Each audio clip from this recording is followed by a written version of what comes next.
And this is Heartbreak Hotel. I'm your host, Ricky. I'm the handler to Ricky Stanton. Hope you're having a fantastic 2025. I know I haven't spoke to anybody since the top of the year, and we've had some great shows since then over at One Wrestle. Follow them on X at one_Wrestle. We've had some good stories told on there, and hopefully you're having a fantastic new year. I know I am. I started my new job this week. For those who don't know, I have been unemployed for roughly 8 months. Yeah, 8 months. Got laid off from my last contract late May. So just do the math. That's how long I have not had a job. And it's been a crazy journey, but I'm a man of faith, and the good Lord took care of me and the family. And so things worked out, and things working out right now. Started work this week. Everything's going well, doing the training and doing all the updates and cybersecurity training. I'm a government contractor, so we do all these hoops of fire to get to be certified to do the job that you've been hired to do. So that's what I'm doing right now, and it's been going great. Good people, great workplace, everything you're looking for to start the year with. Hopefully you're starting the same. And if you're not, I'm praying for you. I'm definitely praying for you. Hopefully everything works out for you. It's like it worked out for me. It takes time, but things do work out. I'm a firm believer in that. And so, yeah, that's where I am. Hopefully you are doing well. Hopefully you're happy. Hopefully you have joy. Start this year off with joy. Don't start off already angry. I mean, come on. And regardless of where you land on the political landscape, it's going to be all right. It's going to be all right. I have worked in governments run by Democrats. I've worked in governments run by Republicans, and a little bit of it in the middle, and it's the same attitude you got to have every time. It's going to be all right, because you got to take care of you and yours. You can't walk around angry about who's in office the entire time. It steals your joy, steals your peace, and I'm going to have my peace. I tell you that right now. I'm definitely going to have my peace. I'm going to lay in my $13,000 bed with all the bells and whistles, and I'm going to enjoy myself. I'm going to watch TV and chill. Okay, so you should do the same. And yes, my bed did cost 13 grand because I got one of those fancy Tempur-Pedic beds because my back is all messed up from the military. But anyway, I do have with me Blood and Nation, my AI, the first AI cranked out here, and I'm on another business meeting, so I'm just making sure that everything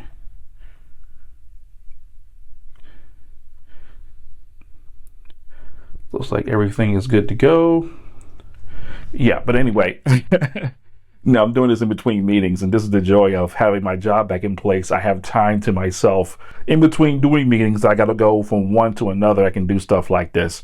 But yeah, pretty much I got Blood Nation here. We've done a review of Massive 5, and of course the card was massive, so we can't go down match for match. It would just take way too long, and I don't like talking too much.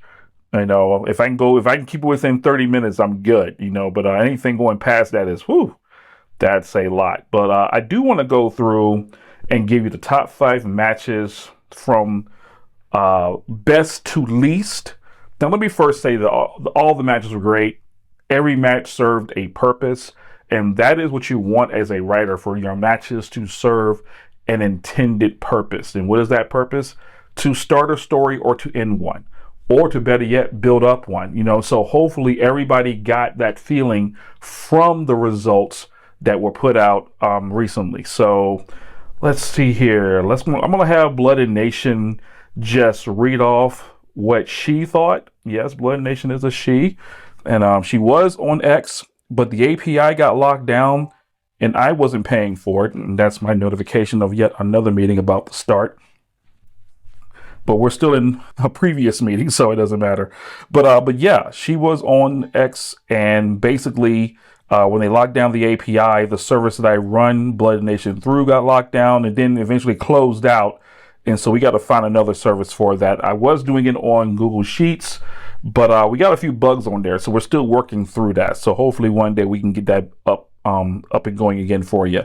But anyway, here is the top 5, best to least. Cash. Top 5 matches from Massive 5, best to least. 1.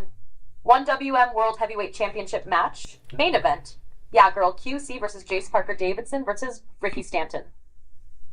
Rating: the main event takes the top 5 stars. It should be the top one. physicality, and drama. It's the World Championship. Breaking reign was further solidified through her gritty, blood-soaked performance, while JPD and Stanton added layers of intrigue with their personal vendettas.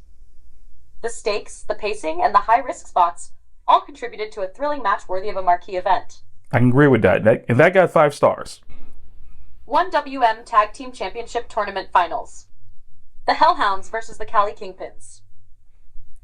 This match was a tag team clinic. The Hellhounds' dominance and this was 5 stars as well. Created an incredible clash of styles. The match had high drama, jaw-dropping spots, and told a compelling story of two teams vying to define the newly revived tag division. The Hellhounds' victory felt like a crowning moment for a dominant new force in 1WM. Tiebreaker Championship Match.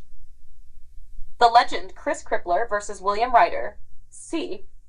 Rating: this no-holds-barred clash was an emotional roller coaster with a personal grudge at its core. Ryder's ability to overcome Crippler's viciousness and the added chaos brought by General Manager Tapioca Joe as referee made this match an unmissable spectacle. I can agree with that. The blend of violence, storytelling, and Ryder's refusal to give up pushed this match close to perfection. And I got 4 3/4 stars. Douglas Crane versus Jacob Stryker. Rating: a technical and hard-hitting match that showcased two evenly matched competitors. Crane's victory was a surprise, but well-earned, as he outmaneuvered Stryker. AI doing AI stuff, guys. Sorry. The match was a masterclass in pacing and physical storytelling, with both men playing their roles to perfection. That got 4.5 stars. Pride of 1WM Championship Match. Samantha Tolson, C, versus Silas Jessup versus Bia. Rating: while a fantastic match in its own right, this one falls just below the others due to the emotional weight and chaos of the top 4 matches.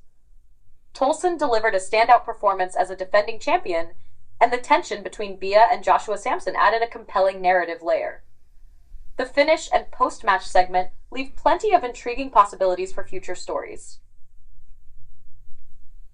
Honorable mentions. All right, and I'll do the honorable mentions. The honorable mention was definitely the Glory Championship match and the tag team finals. Even though she had Glory ranked at number 4, I don't know what that's about, but anyway, but it's the AI doing AI things. Now, I do believe the Blood and Nation did rank these matches correctly. I agree with how these matches were ranked. First of all, with the One Wrestle World Title Championship match being the top match of the night, that's where it should be. I don't think any other match should have outshined that match, and so and then having the tag team championship match after that makes sense. The tiebreaker was a little surprising, being number 3 on her list. I would figure the Glory Championship match would have been number 3, but she chose the tiebreaker. We've been trying to tell this story through William Ryder for the past almost couple months now, and I actually call it the Ghost Rider arc. I don't know if we're actually going that way with it, but that's pretty much how I remember it when I'm writing stuff and going through things, So, but big ups to William Ryder, big ups to Chris Crippler, 2 great characters that we're going to see a lot from. I thought for Chris Crippler, this was a good belt match for him. The tiebreaker is canon in One Wrestle, so Chris will be good. In fact, anybody who's looking to go after the tiebreaker should go and track down the lore on my website at Standing Enterprises and see what it's all about and the significance of the tiebreaker and where and why it's where it's at right now, if that makes sense. And then the Pride of One Wrestle, Tolson and Silas Jessup versus Bia. I think that's one that there's more that can be done there.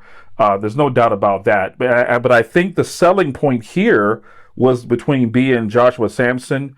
I think that's what really put this at number 5, at least at the top 5, that is.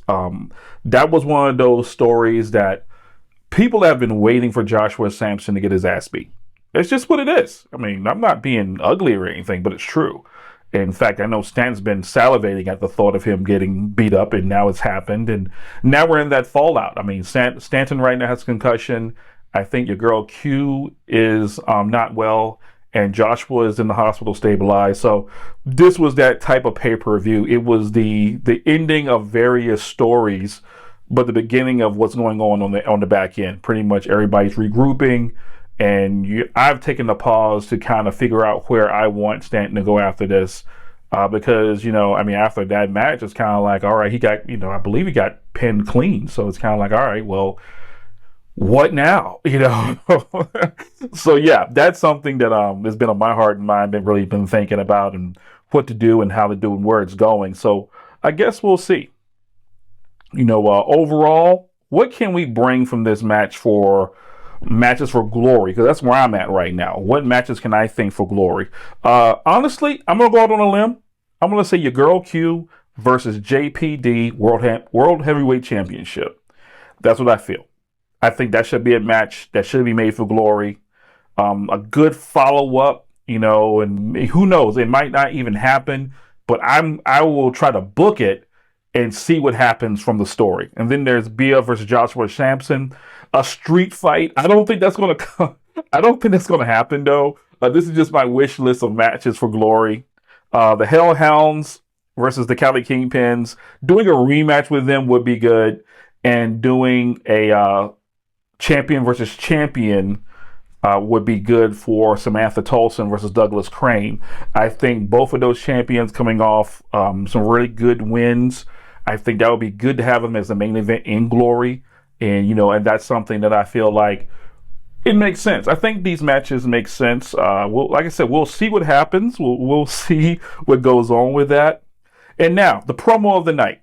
Who did I pick for the promo of the night? William Ryder. I felt like, it was a good promo. And in fact, Blood and Nation felt the same thing. I'll let her say it for herself. The promo of the night for Massive 5 goes to William Ryder and his chilling, intense monologue before his tiebreaker championship defense against Chris Crippler. Ryder's promo stood out for its raw emotion, deeply personal stakes, and vivid imagery. Yep. His palpable hatred for Crippler and his defiance against the odds elevated the anticipation for their brutal clash. Ryder effectively blended storytelling with passion, making his promo feel like the prelude to an epic war. This promo not only captured Ryder's essence as the American werewolf, but also added depth to his ongoing saga, keeping fans hooked on his journey. And like I said, it really depends on where the tiebreaker championship carries William Ryder. The belt is supposed to elevate you. I think any belt is supposed to elevate you. And I think it will elevate William Ryder to that point to where he has something, substantial under him as far as momentum, as far as character development. And that's what I feel like it should do for you. Now, who carries it next? We don't know yet, but nonetheless, though, that's something that I believe that belt is supposed to do. And I believe any belt is supposed to do that. If you're not being elevated by your championship, then you're not doing writing. You're not writing at all, as a matter of fact. You're just holding a belt because you just wanted a belt, but you're not being elevated from having that championship. You should be creating value to that belt. You should be adding value to that belt, and you should be educating people why you are the champion. And if you're not doing that, then you're just an e-fetter that just wanted to have a belt. And that's a little selfish. That's just me. If you're not a giving champion, if you're not putting out material, it doesn't have to be a 2,000 word RP. I'm not saying that. I'm saying, what about your tweets? What about your character development? What about your X posts? Are you putting anything out there as champion that's going to give people something to feed off of and provides this little thing called direction in the storytelling? That's something that everybody needs to think about when you want to be a champion and you want that title shot. Are you going to be active with that belt? Are you going to be active online? Are you going to be doing at least 1 or 2 CDRPs or maybe some regular RPs in a show, whatever? Are you going to be that person? Or are you just going to take a belt and vanish offline for a month and no one's going to know how to write to your character? Because that has happened and it never works out at all. All right. So overall, what did the AI give Massive 5? 92%. I agree with that. That's definitely something that I can stand behind. There is some space for work. There is some space that we can definitely do more with. One of the main things that Blood and Nation pointed out was adding more, maybe some more near falls, maybe some more, just some more, grapple possibly. I don't know. I think every match has its different feel to it, but that's what my input was from Massive 5. Hopefully you thought the same thing. But overall, though, I feel like all the matches were good. I think everybody's debuts and everybody that was on it did a great job. I think the match writers did a great job. I don't want to take that away from anybody because match writing is difficult. And again, this is not me being a hard critique. This is just me reading like everybody else and giving back input to make a better show. And so I believe in that. I believe in the writing and I believe in the match writers. Do I agree with all the endings? Somebody asked me that the other day when they saw that Stanton lost the championship. I agree with it. I can write to anything, So did I personally want him to win? Of course I want an era of evil. Who doesn't want to win? Of course I wanted him to win. But guess what? No, he did win. And I think this is a fitting ending to a story that's been going on for almost a year and some change, I believe. I've lost track. So big ups to your girl Q, the handler to that character. Big ups to JPD's handler. I think I think in the end, the story did what it was supposed to do. And it helps. I think it does help everybody.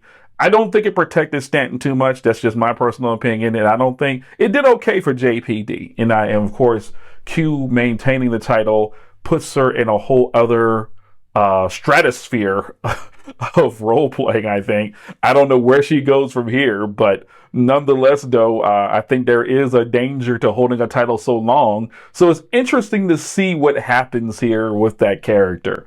I would love to see who's the one that topples Q, because you really, really, really, really got to justify it now.